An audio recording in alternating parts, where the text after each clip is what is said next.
I may not make the deadline today, and I think I'm okay with that. Welcome back to Listen, I Have an Idea. I am Heidi, and it is day 5 of NaNoWriMo. The lack of sleep has started to kick my butt slightly.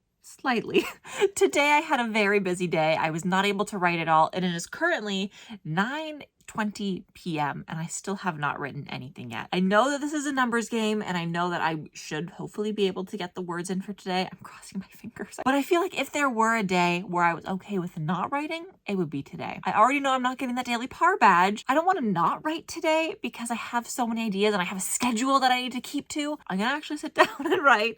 I just need to compose my thoughts. I was supposed to start writing earlier, but I'm gonna be very honest. I took a half an hour nap. It was lovely, and now I feel more tired than I was before. So I'm gonna make this a very fast writing sprint today and try to get all my words done as quickly as possible. But before I do that, I figured I would answer some of the questions that you guys have been asking on some of my videos. And if you do have more questions, please leave them in the comments below. I would be happy to answer them. So in yesterday's video, we had Kat ask, I'm curious about the chapter guidelines and outlines that you mentioned previously. How do you come up with those? Do you follow a structure, or is it just what you feel is a good story flow? My chapter outlines are very simple. They're mostly stream of thought, and they read like a book synopsis. As I'm writing it, I visualize what is going to be taking place in that chapter, and I write it down almost bullet point form, but it's all in a paragraph. If there's any major ideas or like a change of flow in the paragraph, I don't worry about rewriting it. I just kind of pop that right into the middle of the paragraph.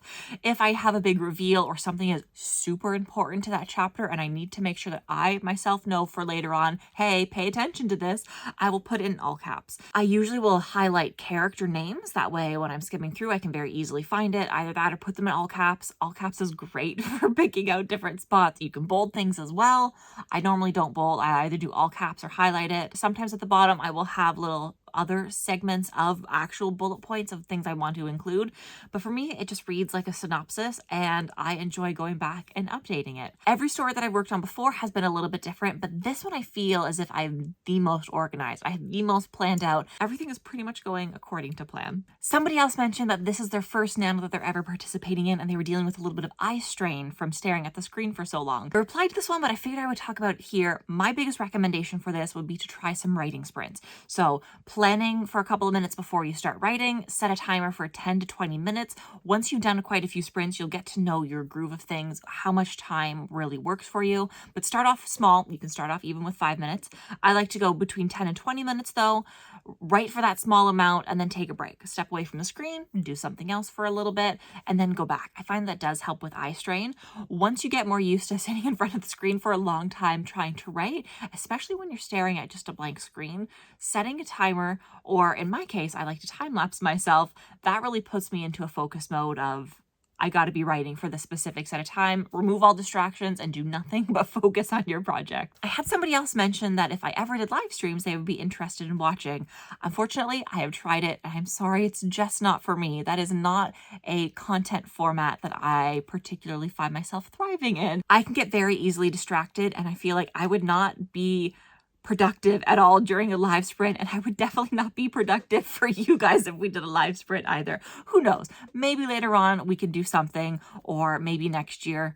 I'll figure it out, but for right now, we're just going to be sticking to the daily vlogs. All right, that is enough procrastinating. Let us jump into some writing. But if you guys do have questions, feel free to leave them down below and I'll respond, or ask them and I can talk about them in a future video. Okay, let's write.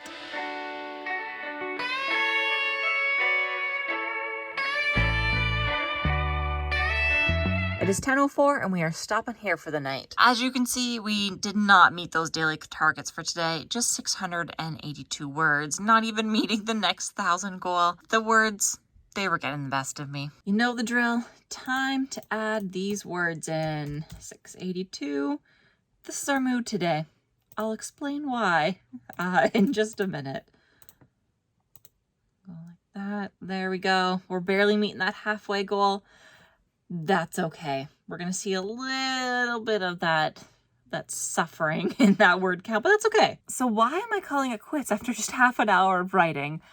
My brain is suffering today. Even though I took a nap earlier, I'm still running on very little sleep, and I can definitely tell as I'm writing. I keep yawning, I keep getting distracted from the writing. I'm just not mentally in the right space to be writing. The content of what I'm writing is actually suffering because of this, and I would so much rather take a break and not get the daily words in than to write sloppy words. In previous years, I have definitely said a word on a page is better than nothing. Since everything is going so well so far, I don't want to write a really bad chapter and ruin the rest of the experience for this month. That just means we are calling it quits for the day, and I'm going to pick it back up tomorrow, and I will probably end up rewriting a lot of what I just wrote.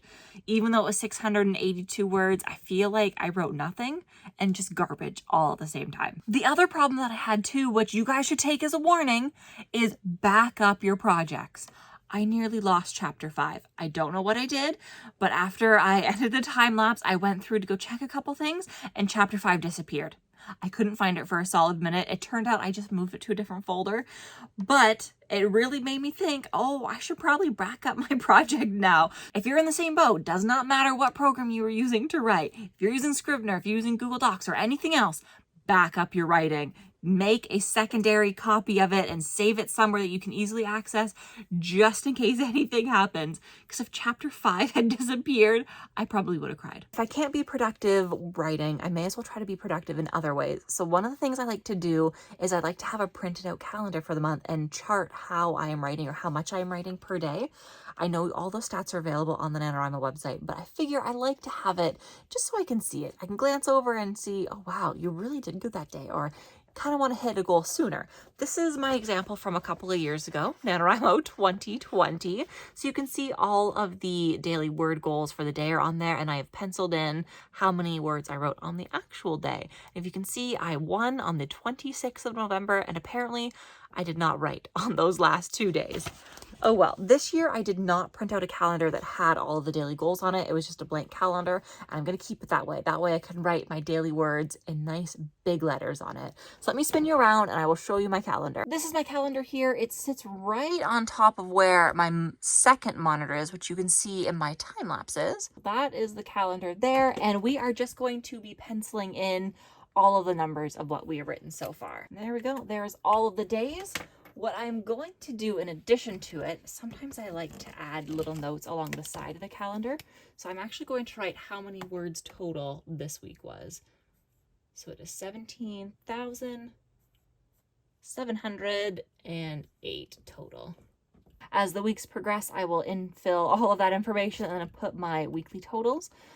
I don't know. It's nice sometimes seeing the numbers written out like that. Calendar like that is not for everybody. I know a ton of people that like to write their numbers in journals and keep it handwritten somewhere else. I just like seeing it because it is a nice little piece of motivational, almost artwork that sits right next to me as I write. I also like keeping a whiteboard handy for any notes or ideas that I may have, especially when it comes to word counts. I like taking my marker, writing it down. That way I have something visual that I can work on.